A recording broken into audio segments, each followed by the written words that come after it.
sahadasınız. Bu bahsettiğim şeyleri belki yakinen görüyorsunuz. Ama kışkırtıcılar da kışkırtmaktan vazgeçmiyor. Geri döndü. Allah'ın selamı, rahmeti, bereketi, mağfireti, inayeti, hidayeti hepimizin üzerine olsun inşallah. Evet, Ramazan ayının sonuna yaklaştık. Bir Ramazan ayını daha geride bırakıyoruz. Allah-u Teala bizler için, sizler için, bütün İslam ümmeti için hayırlara vesile kılsın. İnşallah Ramazan sonunda arınmış bir şekilde, temizlenmiş bir şekilde, cehennemden azat olmuş bir şekilde bayrama kavuştursun Allah-u Teala bizleri. Evet, biz bir bayram yaşayacağız önümüzde ama buruk bir bayram olacak. Yine çok bayram olduğu gibi son yıllarda artık bir nevi alışkanlık haline geldiği gibi hep alıştık bayramlarda ümmet coğrafyasının bir yerlerinde kan oluyor, barut kokusu geliyor, ölümler oluyor, cenazeler oluyor. Biz bir taraftan kendi çocuklarımıza bayramlık alamazsak, yeni bir kıyafet alamazsak belki biraz mahzun oluyoruz ya da yeterince alamazsak, ama öte tarafta başlarına sokacakları bir ev bulamayan çocuklar var, evleri yıkılmış ya da bayramlık isteyecekleri anne babaları kalmamış çocuklar var. Ve bu vahşet artık gemi azıya almış, küresel bir ahlak krizi bütün dünyayı sarmış. Çok ahlaksız bir savaş yürüyor. Çok vahşi bir saldırganlık dünyayı esir almış. Ve öyle bir noktaya getirdiler ki bu saldırıları, bu vahşeti, belki artık geride kalan insanlar bu vahşeti durdurmak şöyle dursun, aman bana bulaşmaması için ne yapabilirim deme noktasına geldiler. Bu çok ciddi bir problem. Ve o kadar yoğunlaştı ki belki pek çok insanda ümitler de kırılmaya başladı. Ama bizler, Allah'a ve ahiret gününe inanan insanlar, biz şuna da inanıyoruz ki kesin olarak zulüm sürekli değildir, asla. Devam etmeyecek. Ve bu acıklı tablo öyle bir noktaya geldi ki biz inanıyoruz ki artık gayretullah'a dokunma noktasına geldiğinde Allah-u Teala vaadini gerçekleştirecektir. Nedir o vaad? Beni İsrail'e Allah-u Teala yeryüzünde 2 defa bir bozgunculuk çıkaracaklarını söylüyor. Ve ilk bozgunculuktan sonra onların üzerine güçlü, kuvvetli kullarını gönderdiğini söylüyor. İkincisinin vakti geldiğinde yeniden benzer bir azgınlıkla azacaklarını ve tekrar Allah-u Teala da onları cezalandırmaya döneceğini söylüyor. Allah'ın vaadi haktır. Görünen o ki tarihten okuduğumuz kadarıyla iş öyle bir noktaya geldi ki artık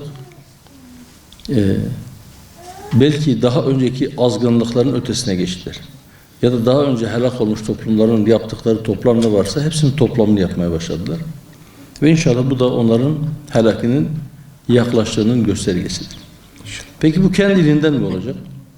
Daha önceki dönemde de, yani tarihçilerin söylediğine göre milattan önceki dönemde ya da milattan sonra 70'lerde Roma İmparatorluğu'nun Kudüs'e girdiği zamanlarda ya da Nebukadnezar'ın İsrail oğullarının devletini darmadağın ettiği dönemde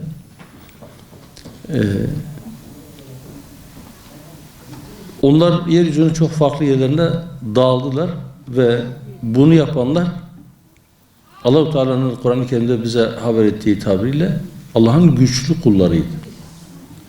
Yani birileri güç kullanarak bunu yaptı.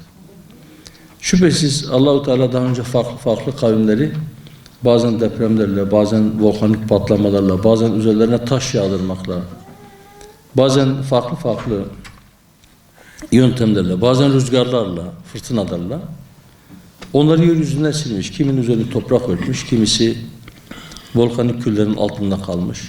Kimisi depremde yerin dibine girmiş. Ama İsrailoğullarını daha önce Allah-u Teala üzerlerine güçlü kullar göndermek suretiyle cezalandırmış ve onları dağıtmış. Ve anlaşıldığı kadarıyla bu dönemde de yeniden güçlü kullar bir yerden İsrailoğullarının üzerine gidecek ve tekrar onları cezalandıracak. Allah-u Teala onları mümin kullarının eliyle azaplandırmak istiyor diye biz temenni ediyoruz ve diyoruz ki inşallah o el bizim elimizde olsun. Peki bu nasıl olacak? Bu sadece bizim bir araya gelip ellerimizi açıp dua ederek Allah'ım İsrailoğullarını kahret, Allah'ım İsrailoğullarını kahret, Allah'ım İsrailoğullarını bizim elimizde kahret. Onları kahreden el bizim elimiz olsun. Ya da o zulmü durduran el bizim elimiz olsun. Ya da o mazlumları o zulmün altından kurtaran el bizim elimiz olsun demekle sadece sözlü dualarla olacak şey değil. Elbette bizim güçlü olmamız, elbette bizim güç biriktirmemiz, elbette var olan güçlerimizi bir araya getirmemiz, birleştirmemiz gerekir. Şimdi İslam aleminin içinde bulunduğu hali görüyorsunuz. Özellikle bu tür savaş zamanlarında bir fitne alıyor başını gidiyor. Ve bu fitneden dolayı tam böyle belki bütün Müslümanları bir araya getirecek dediğimiz mesela Mescid-i Aksa gibi, mesela Kudüs gibi bir yere bir saldırı oluyor ya da Mescid-i Aksa ibadete kapatılıyor. Onda bile birileri çıkıyor, armudun sapı, üzümü çöpülüyor. Hepinizin bildiği gibi dünyada 2 tane adına Dünya Savaşı denen büyük çaplı savaş çıktı. Yani bütün dünyanın birbirine girdi. Ve bu 2 savaşı da Batılılar çıkardı. O adına Dünya Savaşı denen bütün dünyayı hercü merce getiren, dünyayı birbirine kırdırtan 100 milyon insanın ölümüyle sonuçlanan o dünya savaşlarını Batılılar çıkardı, biz çıkarmadık. Ve birbirlerini öldürdüler. Evet belki 1. Dünya Savaşı'na Osmanlı da katıldı. Fakat çıkış yeri Avrupa'ydı. 2. Dünya Savaşı'nın yeri çıkış yeri yine Avrupa'ydı. 2. Dünya Savaşı'nda belki Japonya ile Amerika'da dahil oldu. Dünyanın bir ucundan ötekine ülkeler birbirine savaş açtılar. Birbirlerini bombaladılar. Fakat her ikisinde Batı çıkardı, Batı dünyası çıkardı. Şimdi onlar kendi aralarındaki sınırları kaldırıp Avrupa Birliği'ni kurdular. Batı'da farklı farklı ittifaklar kurdular. 50 yıl önceki, 60 yıl önceki savaşları unuttular. Birbirlerine sarıldılar. Birbirlerine ekonomik destek çıkıyorlar. Birbirlerine askeri destek çıkıyorlar. Tamam kendi aralarında bir çekişme var. Kendi aralarında bir ihtilaf var. Kendi aralarındaki menfaat çekişmesi şiddetlidir. Allah-u Teala'nın tabiriyle diyor ki siz onların kalplerine bir sanırsınız ama onların kalpleri parça parçadır. Allah-u Teala diyor ki biz kıyamete kadar sürecek bir kin ve adalet koyduk onların arasına. Evet bu var. Fakat bütün bunlara rağmen karşılarındaki kişiler Müslümanlar olunca yek vücut olabiliyorlar. Ama İslam aleminin hali kurmelerini görüyorsunuz. Maalesef biz birbirimizle uğraşmaya devam ediyoruz. Şimdi bu kadar bu hengamen içerisinde, bu fitne ortamında dediğim gibi onlar 50-60 yıl önceki savaşı unutabiliyorlar, rafa kaldırıyorlar, derin dondurucuya atıyorlar. İslam aleminin karşısında yek vücut oluyorlar. Fakat biz hala Sıffin Savaşı'na kadar geri gidiyoruz. Sıffin'de ne oldu? Yok Cemal'de ne oldu? Yok işte 1000 sene önceki ihtilaflarda ne oldu? 1300 sene önce, 800 sene önce, 500 sene önce, 400 sene önce falan keste şunu demişti. Kalukillerle ümmeti parça parça etmeye çalışan çok sayıda insan var. Siz onlara söyleseniz diyorlar ki bizim bunu söylememiz bu savaşla ilgili bir şey değil. İyi de güzel kardeşim. Bu savaş patlamadığı zaman senden böyle bir şey kimse duymadı. Niye bu zaman? Diyelim ki o ihtilaflar var. 1300 senedir var olan, 1400 senedir var olan ihtilaflar 1400 senedir çözülmemişse bu savaş ortamında bugün nereden mi çözülecek? Nedir yani? Nereye varmaya çalışıyorsunuz? Ne kazanacaksınız? Hatta birileri işi öyle bir noktaya götürüyor ki neredeyse eğer İsrail ile İran'ın savaşında Biz İsrail'in safında olmayız çünkü İsrail ehli kitaptır diyorlar. Ben de diyorum ki insaf edin. Allah'ın size verdiği aklı kullanın. Kur'an-ı Kerim'le ayetle sabittir ki İsrail oğulları kendilerine indirilen kitapları tahrif ettiler. Evet, ehli kitaptırlar. Evet, onların tahrif ettiği kitaplar semavi kitaplardır. Allah-u Teala'nın indirdiği kitaplardır. Fakat onlar tahrif ettiler. Tahrif olmuş haliyle bile o kitaba inandıkları için biz onlara ehli kitap kabul ediyoruz. Fakat Allah'tan korkun ya. Sizin ehli kitaba karşı mağlup olmasını istediğiniz insanlar da kitap okuyorlar. Üstelik sizin okuduğunuz kitabın aynısını okuyorlar ve bir kelimesi bile değişmemiş. Ya hiç olmazsa onlara da ehli kitap muamelesi yapın. Bu kadar da mı basiret yok? Bu kadar da mı insaf yok? Allah sonumuza hayır getirsin. Bunları niye anlatıyorum? Bu kadar fitnenin olduğu ortamda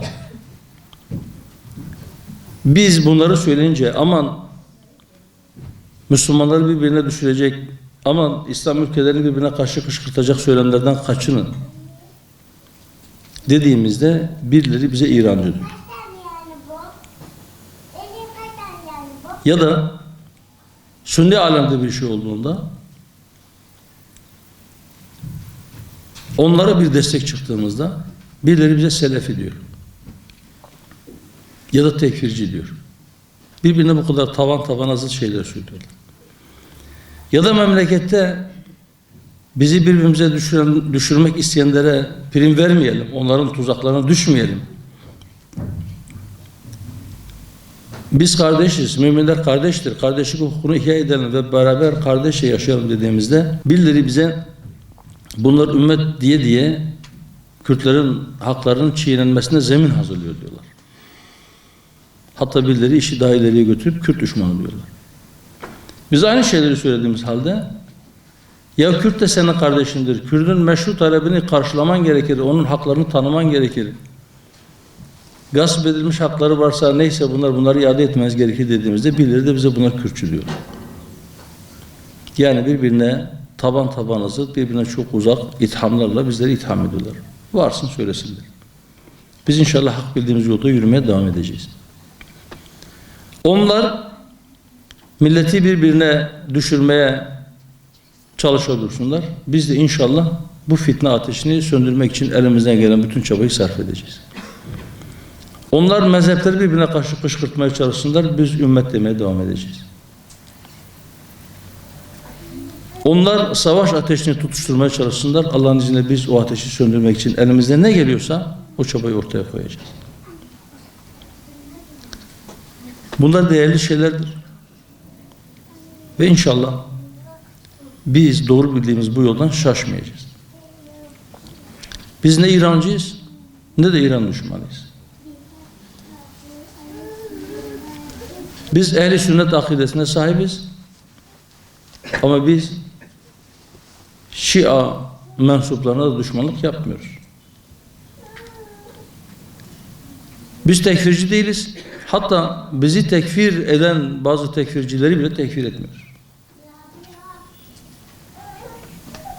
Biz gayrimüslime senin dinin sana, benim dinim bana dediğimiz gibi ben Müslümanım diyen ama amelinde eksiklik ya da bize göre yanlışlık bulunduğunu düşündüğümüz insanlara deriz ki bizim amelimiz bize, sizinki de sizin. Biz başkasının günahıyla, başkasının eksiğiyle ilgilenmekten çok biz kendi eksiklerimizle ilgilenelim. Kendi eksiklerimizi gidermeye, kendi günahlarımızı temizlemeye, onlardan istiğfar etmeye çalışalım. Aramızda peygamber yok. Biz hatasız değiliz. Hiç kimse hatasız değil. Fakat belki bugün İslam ümmetinin içine düştüğü en büyük hata herkesin kendi hatasından vazgeçip başkasının hatasıyla uğraşması. Her birimiz sanki biz tertemiz olmuşuz da hiçbir hatamız yokmuş da geçmişte yok, şu anda yok, gelecekte yapmayacağız da sanki Allah-u Teala geçmiş ve gelecek bütün günahlarımızı affetmiş de başkasının günahıyla ilgileniyor. Halbuki her birimiz kendi eksiğimizle ilgilensek, her birimiz kendi eksiğimizi tamamlamaya çalışsak, her birimiz kendi hatamızı düzeltmeye çalışırsak Bütün dünya düzelecek. Kendini değiştiremeyen dünyayı değiştiremez.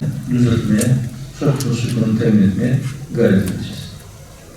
Bize düşen istikamet üzere yürümektir. Çok sık tekrarlıyorum, bir daha söyleyeyim. Asıl başarı istikamet, gidişat, ilgili durum, kültür durumu, gelişim. Batman altı bölgeye ayrılmışız. Her altı bölgeden bir temsilcimiz. İlçe başkanlarımızla da dönüşümlü görüşüyoruz. 2 ay hepsini buraya... Ortalama hemen hemen 45 günde bir bölgede oluyor. Dönüşümlü olduğunu diyorlar. 20-25 kişi akrabalarını çağırıyorlar. O gittiğimiz misafir. Bazen girebiliyor.